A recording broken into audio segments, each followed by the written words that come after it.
México yo creo que ya debería de estar pensando en otras cosas y no en ser un país ni petrolero ni minero. Creo que podemos contar con nuestra gente y estar produciendo cosas de muchísimo más valor agregado para los y las mexicanas.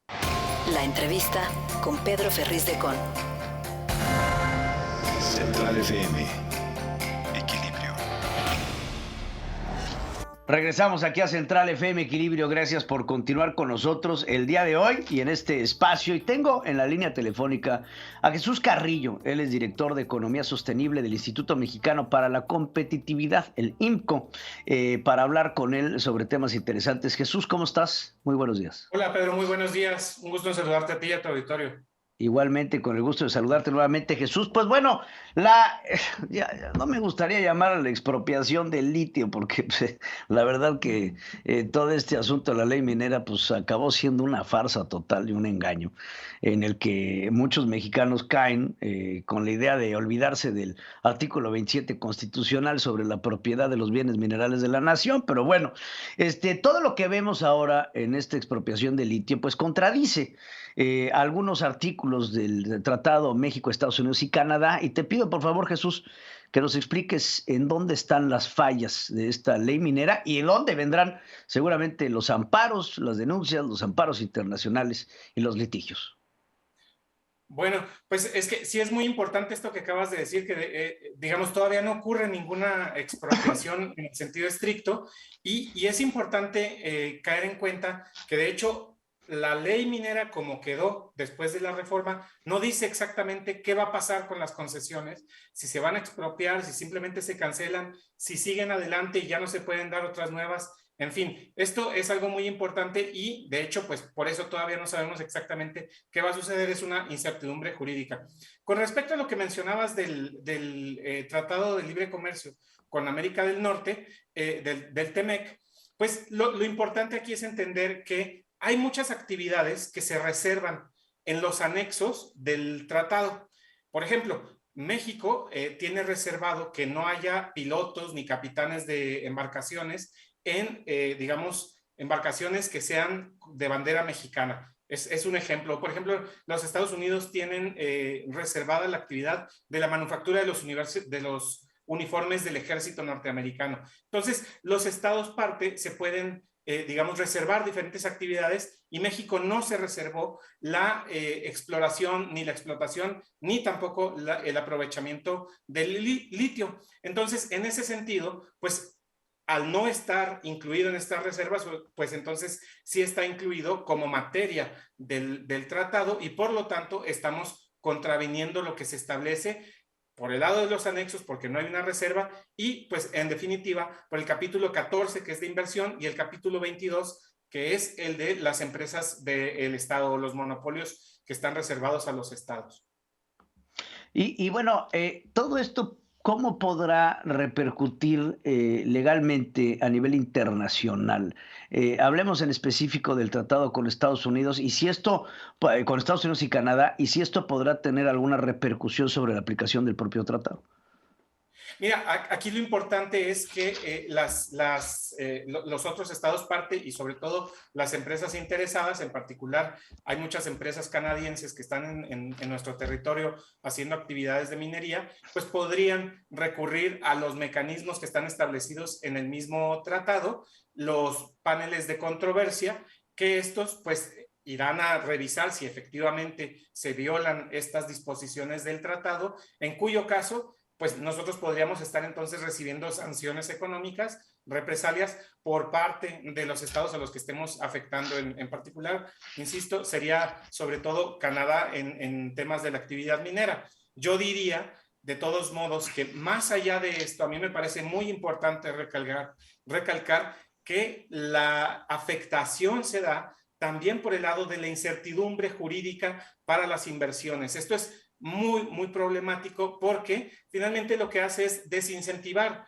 que otras empresas, que otros, digamos, nacionales de otros países vengan a México a invertir porque hay estos cambios en las reglas del juego que no son, digamos, acordes a los tratados, pero también que dan, digamos, dejan en la zozobra a quienes quieren invertir en México, y en ese sentido, al igual que la ley de la industria eléctrica, pues también genera mucha incertidumbre, y estas afectaciones son más difíciles de prever, porque no necesariamente vienen de empresas o de industrias directamente afectadas por estas leyes, sino que en general se da pues un clima adverso para la inversión que ahorita en México es tan necesaria, ¿no? Ahora, todo esto y todo lo que estamos viendo en torno a la ley minera podrá, como bien dices, desincentivar las inversiones exteriores en nuestro país, pues al saber que el litio pues, será de competencia nacional, nada más, y por competencia nacional hablo solamente de la inversión del Estado y de una empresa del Estado, porque una de las, yo creo que grandes contradicciones que establece esta ley minera es que inclusive no se podrán dar concesiones a empresas particulares mexicanas y solamente será el Estado el que tenga la capacidad de explotar el litio. Sí, así es.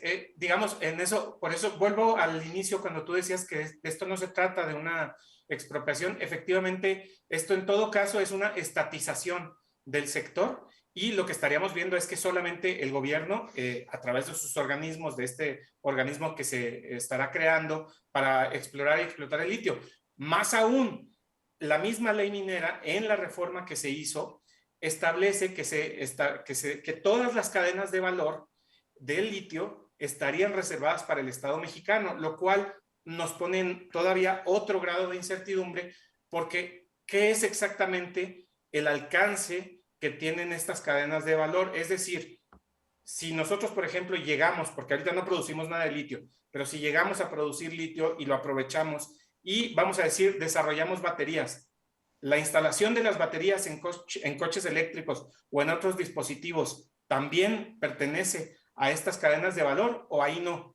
Entonces, todo esto lo deja muy escueto la reforma. No sabemos entonces exactamente los alcances, y eso creo que es una de las partes, digamos, más negativas de esta reforma, porque en realidad, además de que estamos, digamos, construyendo un poco sobre el aire todavía esta industria, porque no hay industria de litio en México, también estamos como con un esquema muy confuso para quienes quieran invertir y para quienes quieran participar de cualquier sector que tenga relaciones con el litio, ¿no? Porque no, insisto, no sabemos hasta dónde llegan los alcances de esta reforma, no sabemos exactamente cómo afecta las concesiones, no sabemos exactamente a qué se refieren con las capacidades que tendrá este organismo de Estado que se va a crear. Entonces, es una reforma de verdad muy confusa, muy incompleta, y pues tiene sentido que la entendamos así, dado que se presentó y se aprobó en menos de 48 horas. Claro, y esto pone en evidencia la improvisación con la que se quiere hacer esto, y sobre todo el hecho de que para poder explotar el litio, pues este presidente pues sinceramente no tendrá espacio suficiente durante esta administración, y simplemente la creación de una empresa estatal, como bien dices, estatización del litio, pues tomará muchos años, porque pues ahí tienen el litio, pero lo que no tienen ahora es dinero para explotarlo. Y el gran problema, Pedro, es que en realidad ese litio que no sabemos cuánto hay, esa es una primera realidad. La entonces secretaria de Economía, Graciela Márquez, en octubre pasado lo dijo ante el Senado: hay mucha incertidumbre en cuánto litio hay, y además creo que lo más importante que debería saber el auditorio es: este litio se encuentra en arcillas. En el mundo nadie produce litio en arcillas. Se producen pegmatitas, que son unas piedras, unas rocas muy tradicionales, y se producen salmueras en soluciones acuosas. En arcillas todavía no hay una tecnología probada. Hay varias patentes a nivel internacional que ya están, digamos, empezando a probar estas tecnologías, pero no existen en el mundo. Y entonces, México, quién sabe cuándo pueda acceder a eso, quién sabe cuánto litio haya, quién sabe cuáles van a ser las capacidades de este organismo o empresa que se vaya a crear. Entonces, en realidad, sí estamos frente a un escenario, pues más bien de buenas intenciones, de pues bastante retórica, pero en realidad no sabemos ni cuánto, ni cómo, ni cuándo vayamos a explotar y aprovechar el litio en México. Pues es francamente lamentable, porque lo que, como bien dices, tiene la idea de tener buenas intenciones, lo que nos pone es en un terreno de la poca competitividad y sobre todo del rezago de la explotación del mineral, del cual muchos van a tomar ventaja en otros países, porque pues hay que decirlo, el litio no nada más es mexicano y México no está dentro de los primeros 10 países productores de litio, aunque sí tenemos reservas, no tenemos las mayores reservas del mundo. Entonces, pues muchos tomarán ventaja de ello y México pues se quedará nuevamente en el rezago de la explotación del mineral.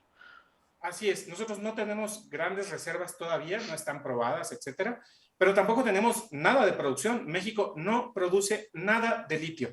Entonces, en realidad es una industria a la que vamos bastante tarde. Ojalá México algún día pueda entrar, pero hay que decirlo también, hay otras industrias que muy pronto estarán compitiendo por el almacenamiento de energía, porque el litio, por sus propiedades, pues tiene diversas dificultades para su utilización. Entonces, en el futuro, no muy lejano, muy probablemente, veremos otras baterías de sodio o de otros minerales, ¿no? Y veremos diferentes tecnologías compitiendo en este sector. Entonces, esta idea de que estamos entrando a una nueva bonanza, a una especie de nueva palanca del desarrollo, pues definitivamente no es así.